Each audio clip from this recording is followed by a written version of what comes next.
No.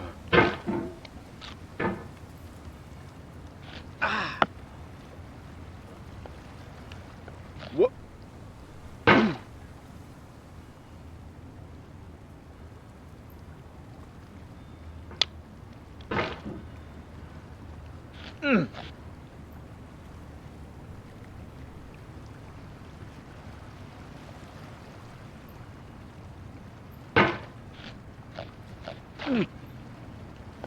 Oh.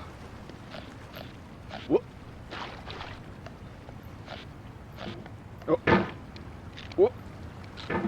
What? There's no feeling more intense than starting over.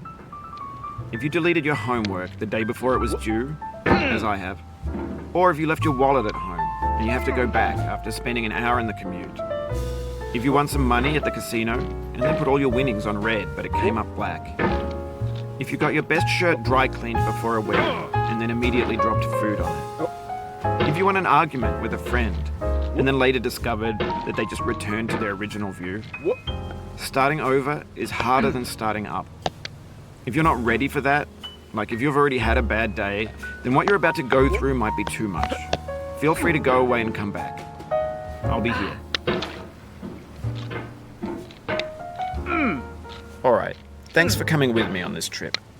I'll understand if you have to take a break at any point. Just find a safe place to stop and quit the game. And don't worry, I'll save your progress, always, even your mistakes.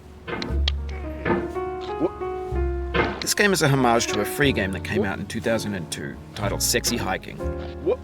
The author of that game was Jazuo, a mysterious Czech designer who was known at the time as the father of B games. And B games are rough assemblages of found objects.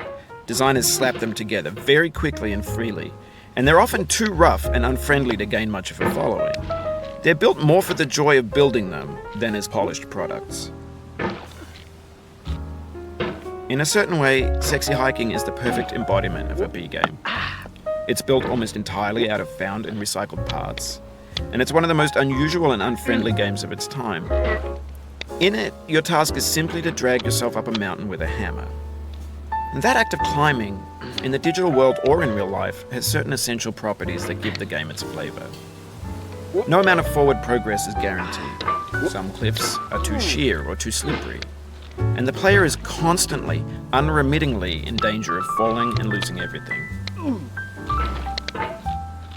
Anyway, when you start Sexy Hiking, you're standing next to this dead tree that blocks the way to the entire rest of the game. It might take you an hour to get over that tree, and a lot of people never got past it. You prod and you poke at it, exploring the limits of your reach and your strength, trying to find a way up and over. And there's a sense of truth in that lack of compromise. Most obstacles in video game worlds are fake. You can be completely confident in your ability to get through them once you have the correct method or the correct equipment or just by spending enough time. In that sense, every pixelated obstacle in Sexy Hiking is real. The obstacles in Sexy Hiking are unyielding, and that makes the game uniquely frustrating. But I'm not sure Jazuo intended to make a frustrating game. The frustration is just essential to the act of climbing, and it's authentic to the process of building a game about climbing. A funny thing happened to me as I was building this mountain. I'd have an idea for a new obstacle, and I'd build it, test it, and it would usually turn out to be unreasonably hard. But I couldn't bring myself to make it easier. It already felt like my inability to get past the new obstacle was my fault as a player rather than as a builder. Imaginary mountains build themselves from our efforts to climb them, and it's our repeated attempts to reach the summit that turns those mountains into something real. When you're building a video game world, you're building with ideas, and that can be like working with quickset cement. You mold your ideas into a certain shape that can be played with, and in the process of playing with them, they begin to harden and set until they're immutable, like rock. And at that point, you can't change the world, not without breaking it into pieces and starting fresh with new ideas.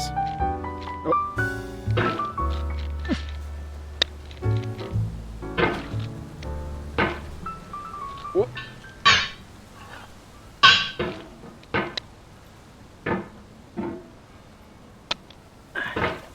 Whoa.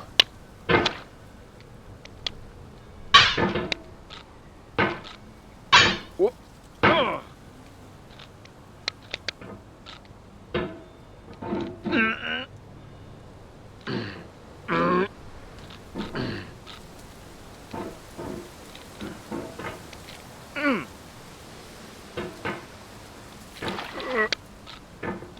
Whoa. Whoa. Whoa.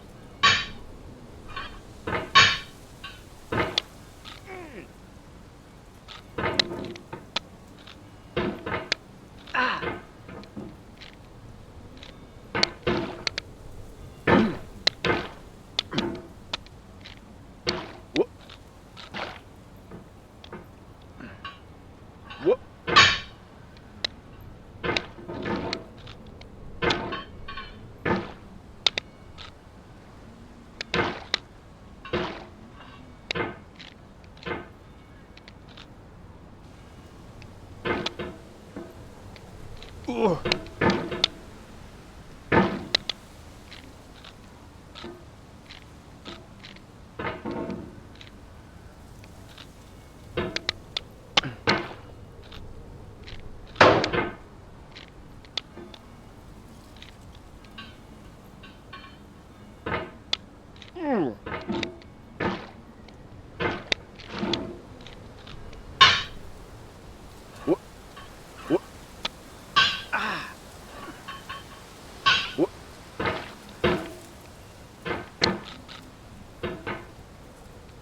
Whoa. Whoa. Whoa. Whoa. Whoa.